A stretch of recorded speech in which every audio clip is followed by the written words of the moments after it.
Sefydlwyd Parc Cenedlaethol Eryri 70 mlynedd yn ôl i'r wythnos hon.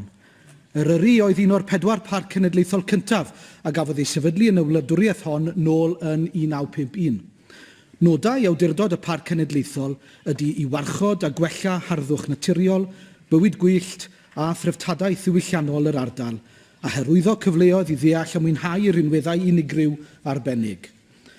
Mae Eryri wedi ysbrydoli cenedlaethau o bobl, yn bobl sy'n byw yno, yn ymwelwyr, ynghyd ag artistiaid o bob math drwy ysgogi cwestiynau, darganfod a meddwl am orffennol, presennol a dyfodol y darn arbennig yma o'n gwlad.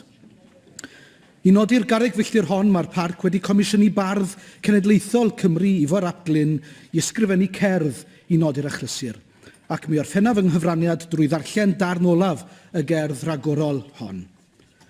Be gawn ni gan Eryri? Mesur ein hunain yn erbyn mynydd, a newid ein cyflymder. Deall mai byr yw ein hamser yma, ond mawr ein cyfrifoldeb. Ac yna, gwisgwyn ein hwynebau Instagram ac awn am dro gan gerdded mor ysgafn nes gadael dim ond ôl ein traed i loiwyr llwybr i'n plant. A gwenwn wrth droedio'r cynteddau creigiog hyn gan fod eiliadau yma yn gallu goleuo oes.